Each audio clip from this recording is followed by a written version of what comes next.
Now, the feature of the 1970s economy that economists called at the time stagflation consisted of economic stagnation with a combination of high unemployment and high inflation. As unemployment mounted in 1974, the federal government found that policies designed to deal with unemployment fueled the already substantial inflation rate.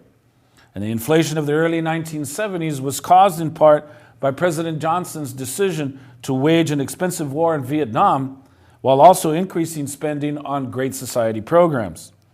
The higher labor costs, accompanied by a decline in productivity, made it difficult for major industries to hold the line against inflation in the 1970s and, of course, their bottom line, which was profit. A major cause of the inflation in the 1970s was also what was happening in the Middle East as the Middle Eastern nations formed the Organization for Petroleum Exporting Countries, or OPEC, and prices for oil increased. Now, in the wake of skyrocketing oil prices, the United States experienced rising unemployment accompanied by a serious inflationary spiral. And according to the tenets of monetary theory, a prescription for reducing inflation is if less money is available, then price increases will slow and the inflationary spiral will end. So for economists, deindustrialization became the answer. And a consequence of deindustrialization was that many blue-collar workers are going to lose their jobs in the automobile and steel industries, and they're going to find that the new jobs being created were in the lower-paying service sector. Now, while the economy of the 1970s experienced reflux, rather than relying on the Equal Employment Opportunity Commission to prove that an employer intentionally discriminated against an individual, some people argued that it was possible to prove discrimination by using statistics on the relative numbers of women and minorities that were hired or promoted by an employer. So Johnson's Great Society was very important here because it was the civil rights movement that brought about the changes that were necessary and to challenge the racialization process. So the term, quote unquote, affirmative action refers to efforts to show improvement in the hiring of women and minorities in the economy. And the first major government affirmative action program, known as the Philadelphia Plan, applied to Philadelphia businesses that held contracts with the federal government. But beginning in the early 1970s, the significant increase, beginning in the 1970s, you will see a significant increase in the participation of women in sports at colleges and universities that can be traced in large part to the civil rights movement and Title IX of the Higher Education Act, which was passed by Congress in 1972. Now, in the early 1970s, the admission of record numbers of women to professional schools assisted in the development of what is known as the modern middle class. Affirmative action programs that reduced the number of white men hired and increased the number of minorities and women hired caused resentment among white working class men during the recession of the 1970s.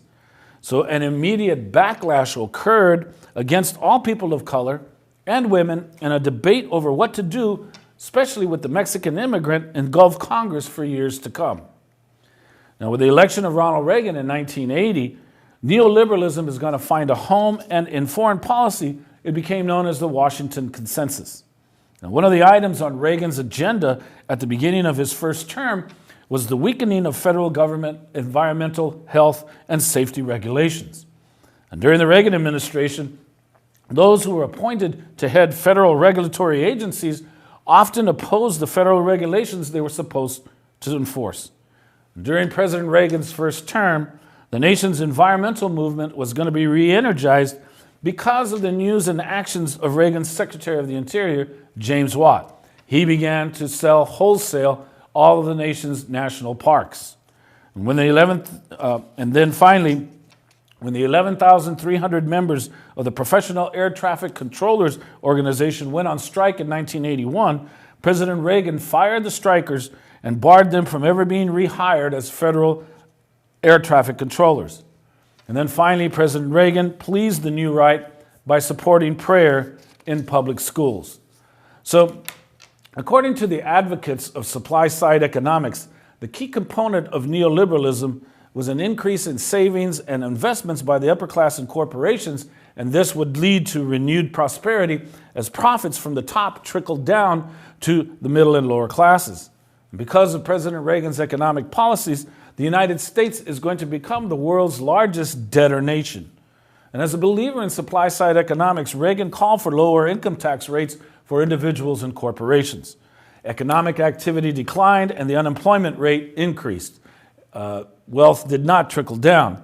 Meanwhile, the military buildup supported by the Reagan administration was based on the belief that such a buildup would intimidate the Soviet Union and any country that the U.S. believes was being influenced by communism. So in the Reagan doctrine, Reagan's foreign policy, the Reagan administration declared that it would openly support anti-communist forces fighting the Soviets or Soviet-backed governments.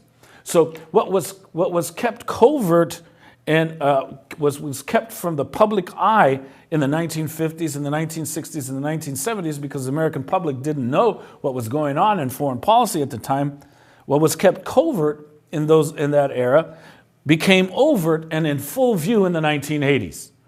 And as we have seen previously in this presentation and highlighted by Juan Gonzalez in Harvest of Empire, in response to the overthrow of the Somoza government by revolutionaries in Nicaragua, the Reagan administration used the CIA to train and arm counter-revolutionaries whose goal it was to overthrow the Sandinista government. Under Reagan, the United States military supplied aid to oppose the Sandinista government in Nicaragua. Oliver North, William Casey, and John Poindexter used money from the Iran arms deal to subvert the will of Congress by providing funds to aid the Contras in Nicaragua. So in this Iran-Contra affair, American credibility is going to be damaged because of the covert arms sales to Iran, simply because America was traded with a country that it had condemned as a terrorist state and with which it had demanded its allies not trade. President Reagan's popularity declined and his authority over foreign affairs was diminished after the Iran-Contra affair, largely because of the disclosure of the administration's illegal diversion of money from a secret arms sale to Iran to fund the Contras in Nicaragua. This is how cocaine made it to South Central Los Angeles. Now, the demand for undocumented domestic service workers mushroomed in the 1980s as women in the United States during the 1970s and 1980s took advantage of new employment opportunities and worked increasing numbers outside the home, often from economic necessity. Well, they needed somebody to take care of the kids, and so in this way, undocumented domestic service workers mushroomed. At the same time, during the 1980s, a major reason for the increase in the poverty rate in America was a decrease in well-paying blue-collar jobs and an increase in lower-paying service jobs. So for minority communities, the quadrupling of the prison population experienced in the United States during the 1980s is closely associated with the drug wars. And finally, when in the 1980s, what's going to happen is the appearance of homelessness rates. Homelessness rates are going to increase simply because Ronald Reagan will stop the funding of state mental hospitals, and so they will release many psychiatric patients. Neoliberalism, in essence, meant cutting taxes for the rich and ending the safety net that workers and immigrants had fought for through the New Deal of the 1930s and the Great Society of the 1960s. American businesses increasingly relied on unorganized immigrant labor forces at home, and they sent their manufacturing jobs to Latin America and overseas to Asia. This is neoliberalism in operation. In the 1980s, most immigrants to the United States were from Latin America and Asia. And during the 1970s and 1980s, Latinos constituted America's fastest growing minority. And as we will see in a few moments, the purpose of the Immigration Reform and Control Act of 1986 was to stem the flow of unlawful immigrants into the United States by penalizing employers who hired undocumented workers. Now, what most scholars fail to incorporate into their analysis of neoliberalism as adopted by the Republican Party and acquiesced to by the Democratic Party is the malicious nature of the influence in the political sphere. The characteristic of the 1988 presidential campaign was the Republicans' reliance on negative campaigning and personal attacks against the Democratic candidate. And this has become a permanent feature on the Republican political landscape. The ads have become ever vicious, and there is blatant disregard for facts. There's blatant disregard for truth. Journalist William Greider, writing on neoliberalism, has noted that you can see that the real purpose of quote-unquote supply-side theory was to shift the tax burden down the income ladder, away from the high incomes. And this is the operative objective. Tax work do not tax wealth. That has been the practical result of favoring capital's return on stocks and bonds over wage income. Returns on capital used to be known as unearned income, and since it did not involve personal labor by the shareholder. Starting in the Reagan era, cutting taxes on unearned income has become a favorite way for politicians to reward the upper middle class and the wealthiest citizens, but especially to benefit multinational corporations, which have enormous influence in electoral politics. Which gets us to understanding why Trump is now going to benefit from the tax write-offs that Congress has recently passed. Now, the neoliberal agenda has tremendous consequences for workers of Mexican descent